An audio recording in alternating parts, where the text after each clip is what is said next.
Booker पुरस्कार विजेता अरुंधति राय ने आज अपना राष्ट्रीय पुरस्कार लौटाने का ऐलान किया। राष्ट्रीय पुरस्कार लौटाने वाली कला एवं साहित्य जगत की 24 हस्तियों में अब कुंदन शाह, अरुंधति राय और सईद मिर्जा भी शामिल हो गए हैं।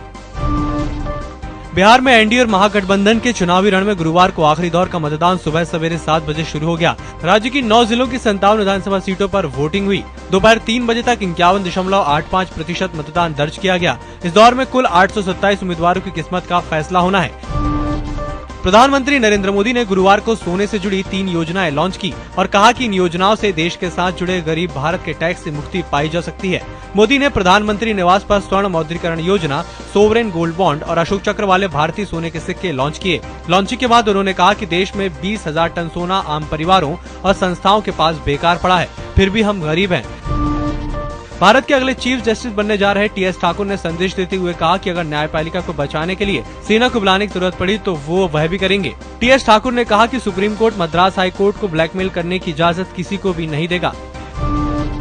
रिजर्व बैंक ने अपने ग्राहक को केवाईसी और एनएमएल के उल्लंघन को लेकर धनलक्ष्मी बैंक पर 1 करोड़ रुपए का जुर्माना लगाया है। केंद्रीय बैंक ने ईओडब्ल्यू के चालू खाते की जांच के संदर्भ में केवाईसी और एएमएल दिशा निर्देशों का अनुपालन नहीं करने को लेकर धनलक्ष्मी बैंक को कारण बताओ नोटिस जारी किया था। इंटॉलरेंस के मुद्दे पर अभिनेता शाहरुख खान पर ट्वीट के जरिए हमला करने और फिर उसे वापस लेने के एक दिन बाद आज भारतीय जनता पार्टी महासचिव कैलाश विजयवर्गीय ने कहा कि जो भी लोग देश का मान सम्मान कम करने में लगे हुए हैं उन्हें बख्शा नहीं जाएगा। मध्य प्रदेश विधानसभा के 1 दिवसीय विशेष सत्र में शामिल होने आए विजयवर्गीय ने मीडिया के सवालों के जवाब में ये टिप्पणी की। हिमाचल के मुख्यमंत्री वीरभद्र सिंह से जुड़े आय से अधिक संपत्ति के मामले की सुनवाई गुरुवार को सुप्रीम कोर्ट में हुई और केस को दिल्ली हाई कोर्ट ट्रांसफर कर दिया। सुप्रीम कोर्ट के इस फैसले से वीरभद्र को फिलहाल तो राहत मिल गई है। अब अगली सुनवाई तक सीएम वीरभद्र से पूछताछ और गिरफ्तारी पर रोक बरकरार रहेगी।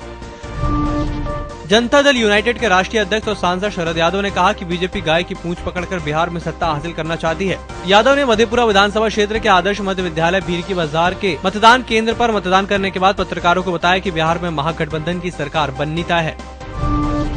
इंटॉलरेंस को लेकर देश में छिड़ी तीखी बहस के बीच अब बाबा रामदेव ने भी एक्टर शाहरुख खान के बारे में बयान दिया है। बुधवार को रांची पहुंचे रामदेव ने कहा कि अगर शाहरुख सच्चे देशभक्त हैं तो उन्हें पद्मश्री सम्मान मिलने के बाद की अपनी सारी कमाई दान कर देनी चाहिए।